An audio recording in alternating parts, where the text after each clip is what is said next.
So you have to become comfortable with controversy. Now, we all have controversy.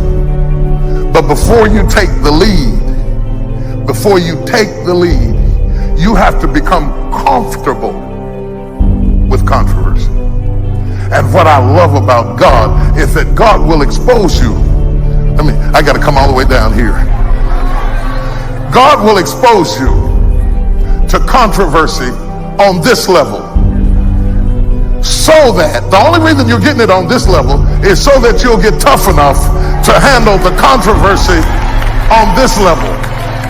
And then when you get to this level, about the time you get used to being shot at this level, he calls you on up to this level, and then to this level, and then to this level. And when you get up here, you want to go down there and thank all the people who fought you on this level, and this level, and this level, because they trained you to be able to handle controversy.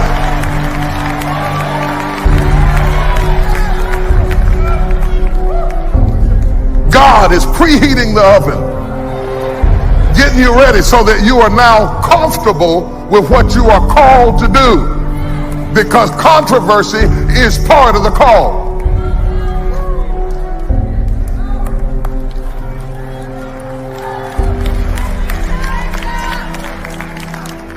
Either you will be controversial or what you did will be controversial. You will get it both ways. Some will, I don't like him. Others, I don't like what he did. Most people will say, I don't like him, because most people are back row thinkers. They don't even think, I don't know him. They will bypass the fact that they don't know you and decide that they don't like you. What they really mean is, I don't like what you did. But they haven't progressed in their thinking enough to be able to communicate effectively. So they say, I don't like him. And if somebody would tap on their shoulder and say, have you met him? So from this day forward, I want you to make me a commitment that you will never again say that you don't like somebody that you don't.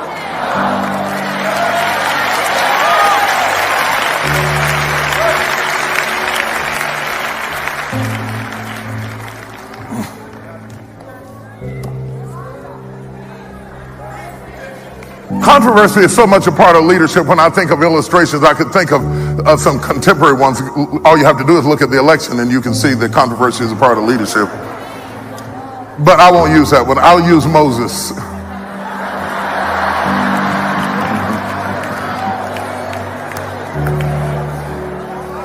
I will bypass the opportunity to point out that the race to the White House is training you for the hell in the White House.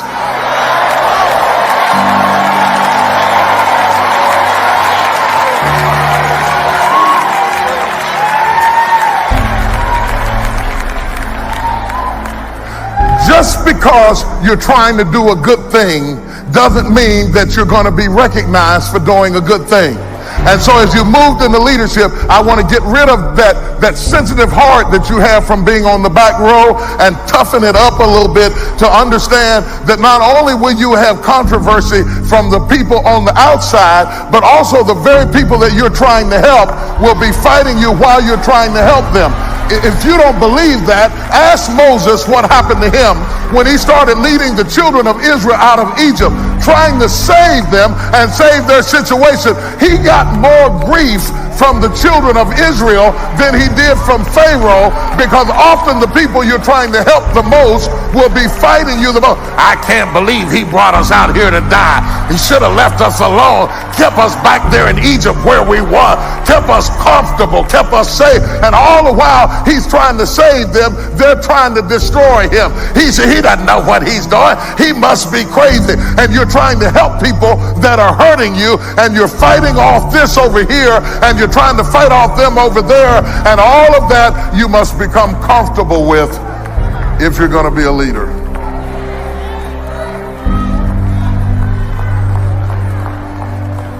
How many of you have ever tried to help somebody who was hurting you?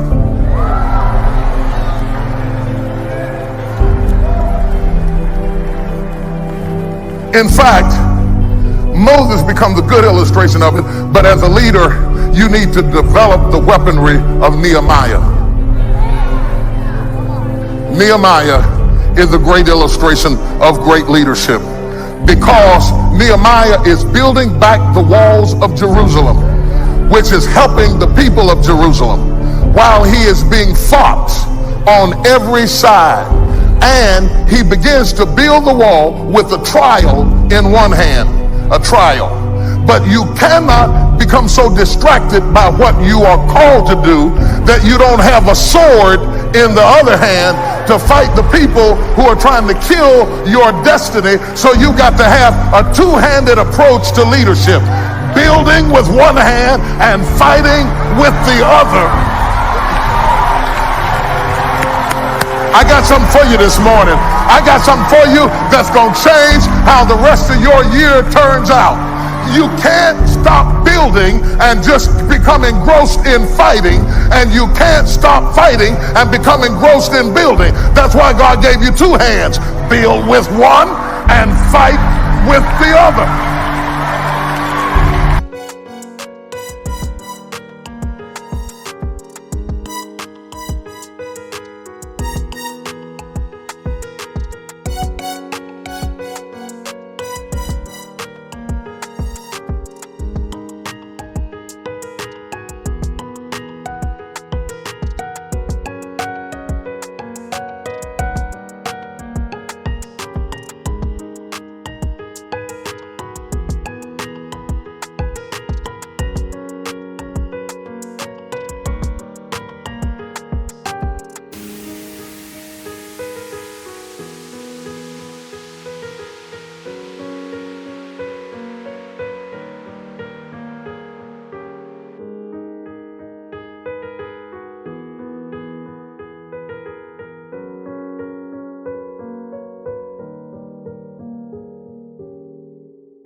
Tell somebody, say, don't forget you got two hands.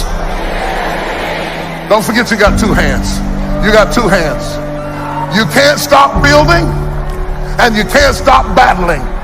You got to battle and build, battle and build, battle and build, battle and build, battle and build. In fact, the more you build, the more you battle. The more you build, the more you battle. The more you build, the more you battle. And finally, you get to a place where the folks who were fighting you will change their mind, and the wicked shall cease from troubling, and the weary shall be at rest.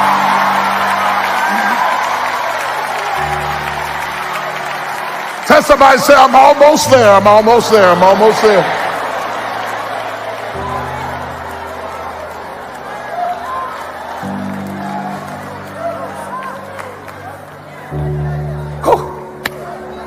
Are there any two-handed people here this morning?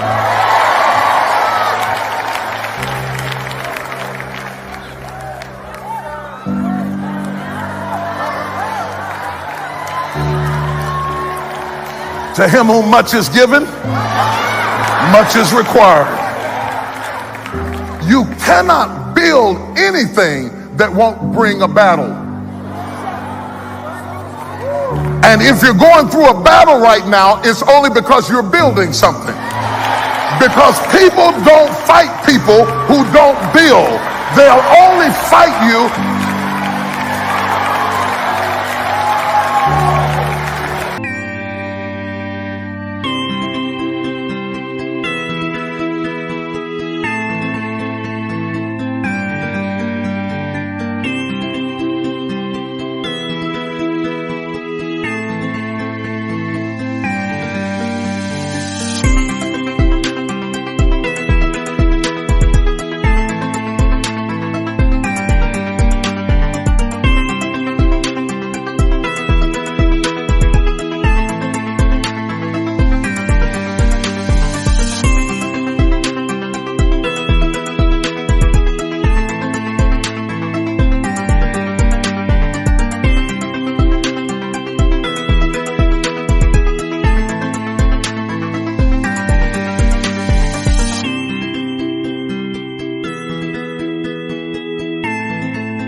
Look at your neighbor and say, the battle is because you're building.